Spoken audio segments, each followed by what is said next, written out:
Hello प्यारे बच्चों, कैसे हो आप सब लोग। तो आज मैं आप लोगों के लिए लेके आया हूँ एक जादुई जिन की कहानी। तो जल्दी से सारे बच्चे इकट्ठा हो जाओ, कहानी शुरू करते हैं। बहुत समय पहले की बात है।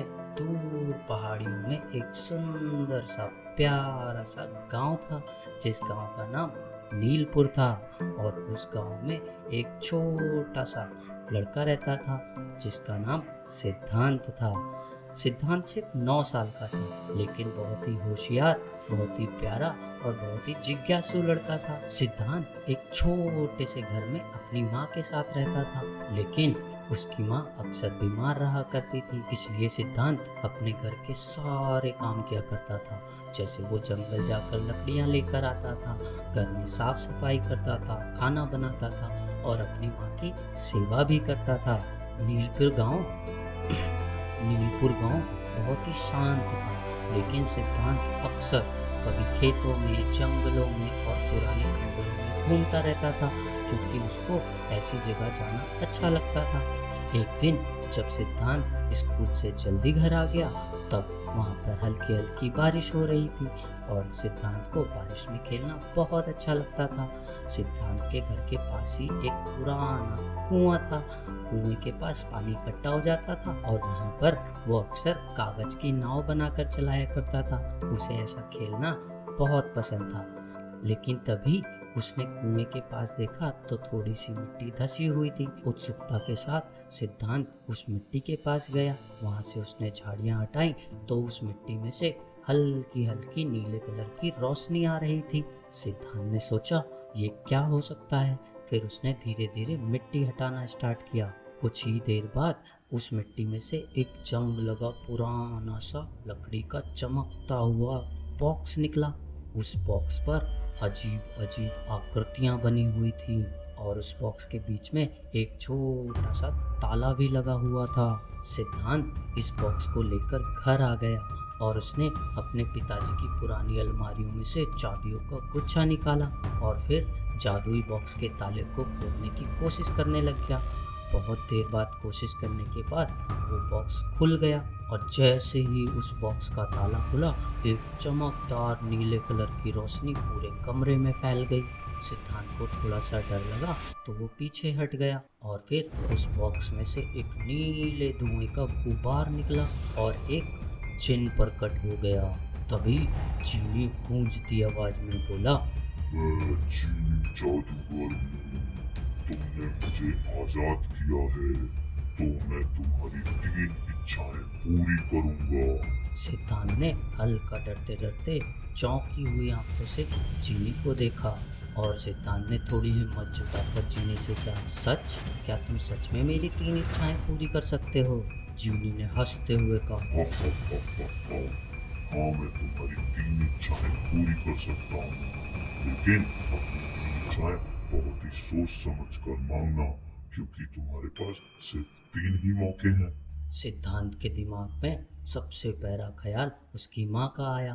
सिद्धांत ने हिचकिचाते हुए जीनी से कहा, जीनी जादूगर, मेरी पहली इच्छा है कि तुम मेरी माँ को पूरी तरीके से ठीक कर दो। जीनी ने तुरंत अपनी उंगलियां चटकाई और उंगलियों से एक नीली रोशनी निकली। जिन ने तुरंत अपनी उंगलियां चटकाई और बोला, जैसी तुम्हारी इच्छा। तभी जीनी जादूगर ने एक चुटकी बजाई और तभी एक नीली चमकदार रोशनी पूरे घर में फैल गई। तभी एक नीली चमकदार रोशनी निकली और वो रोशनी उसकी माँ के कमरे में चली गई। कुछ ही पलों में सिद्धांत की माँ कमरे के बाहर आ गई। देखने में वो बहुत ही स्वस्थ लग रही थी, एकदम पहले जैसी, और वो मुस्कुरा भी रही थी जैसे वो कभी बीमार पड़ी ही ना हो। सिद्धांत की माँ ने सिद्धांत से कहा, बेटा मुझे बहुत अच्छा लग रहा है। सिद्धांत अपनी माँ को पहले की तरह स्वस्थ और मुस्कुराता हुआ देखकर बहुत खुश हुआ, लेकिन उसकी आंखों में हल्के हल्के आंसू भी आ गए थे, क्योंकि उसने माँ को बहुत दिनों बाद इतना खुश, स्वस्थ और मुस्कुराते हुए देखा था। और साथ ही साथ वो थोड़ा सा हैरान भी था, क्योंकि उसने पहली बार ऐसा चमत्कार अपनी आंखों के सामने होते हुए देखा था। तभी जीनी जादूगर ने सिद्धांत से बोला, बताओ, तुम्हारी दूसरी इच्छा क्या है? अब जब सिद्धांत की माँ पूरी तरीके से ठीक हो चुकी थी, तभी सिद्धांत को एक सपना याद आया, जो सपना सिद्धांत की माँ का था। सिद्धांत ने अपनी माँ को पापा के साथ बात करते हुए सुना था कि उसकी माँ की इच्छा है कि वो एक बार पूरी दुनिया की सैर करना चाहती हैं और पूरी दुनिया घूमना चाहती हैं। और सिद्धांत हमेशा से अपनी माँ की इस इच्छा को पूरा करना चाहता था। तभी सिद्धांत ने चीनी जादूगर से कहा, चीनी जादूगर, मैं अपनी माँ के साथ इस पूरी दुनिया की सैर करना चाहता हूँ, पूरी दुनिया अपनी माँ के साथ घूमना चाहता हूँ। चीनी जादूगर मुस्कुराया और सिद्धांत से कहा, बिल्कुल, ये इच्छा भी तुम्हारी पूरी होगी। चीनी जादूगर ने फिर से एक चुटकी घुमाई और एक नीली चमकदार रोशनी निकली और वहाँ पर एक जादुई कालीन प्रकट हो गई। जीनी जादूगर ने सिद्धांत से कहा, ये एक जादुई कालीन है, तुम इस कालीन पर बैठ के अपनी माँ के साथ कहीं भी जा सकते हो। तुम दुनिया की किसी भी जगह जाना चाहते हो, ये कालीन तुम्हें कुछ ही मिनटों में वहाँ पहुँचा देगा।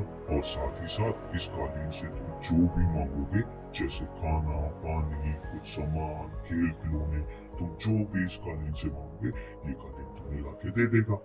सिद्धांत इस कालीन को देखकर बहुत खुश हुआ। वो तुरंत अपनी माँ के पास गया, अपनी माँ को कालीन पे बिठा के उड़ा के ले गया। सबसे पहले सिद्धांत ने बहुत विशाल समुंदर देखा। उस समुंदर में डॉल्फिन मछलियाँ तैर रही थी, बड़ी बड़ी व्हेल मछलियाँ थी, तरह तरह की मछलियाँ, और बहुत बड़ा नीला प्यारा समुंदर था, जिसे देखकर वो लोग बहुत ही खुश हुए। फिर सिद्धांत ने कालीन से कहा कि हमें हिमालय पे ले चलो। वहाँ जाकर सिद्धांत और सिद्धांत की माँ ने हिमालय की ऊंची ऊंची पहाड़ों की चोटी जो बर्फ से ढकी हुई थी, पेड़ ऊंचे ऊंचे जो बर्फ से ढके हुए थे, एक बहुत ही प्यारा नज़ारा दिख रहा था। इन हिमालयों की पहाड़ियों पर आकर उसकी माँ को बहुत खुशी हुई। फिर वो लोग एक रेगिस्तान में गए। रेगिस्तान में उन्होंने देखा चारों तरफ रेत का समंदर, रेत से बने ऊंचे ऊंचे टीले और वीरान से रेगिस्तान में चलते हुए ऊंट, जिन्हें देखकर वो दोनों फिर से बहुत खुश हुए। फिर वो दोनों चाइना गए। चाइना में उन्होंने देखा था ग्रेट वॉल ऑफ चाइना। फिर वो वहाँ से स्विट्ज़रलैंड गए। स्विट्ज़रलैंड में चारों तरफ हरियालियाँ, ऊंचे ऊंचे हरे भरे प्यारे प्यारे पहाड़ थे, नदियाँ बह रही थी। ये खूबसूरत वादियाँ देखकर फिर वो दोनों बहुत खुश हुए। फिर वो लोग अमेरिका, रूस, इंडोनेशिया, नेपाल, ऐसे करके उन्होंने पूरी दुनिया की सैर की। इस तरह सिद्धांत ने अपनी माँ को पूरे दुनिया की सैर कराई, जिससे उसकी माँ और सिद्धांत दोनों बहुत खुश हुए। और फिर कुछ महीनों में उन लोग ने अपनी पूरी दुनिया घूमकर अपने गांव वापस आ गए। और जैसे ही वो लोग अपने घर पे लौटे, जिन दोबारा से प्रकट हुआ। जिन ने कहा, सिद्धांत, तुम बताओ अब तुम्हारी तीसरी और आखिरी इच्छा क्या है? सिद्धांत सोच में पड़ गया कि वह बहुत अमीर बन सकता है, एक राजकुमार बन सकता है और कोई जादुई शक्तियाँ भी मांग सकता है। लेकिन तभी सिद्धांत ने गांव के बच्चों को देखा, जो फटे पुराने कपड़े पहनकर थोड़े भूखे प्यासे लग रहे थे और फटी हुई किताबें लेकर स्कूल जा रहे थे। तो सिद्धांत ने जीनी जादूगर से कहा कि जीनी जादूगर, अगर मैं अमीर भी बन गया तो भी ये गांव और ये बच्चे तो ऐसे ही रह जाएंगे।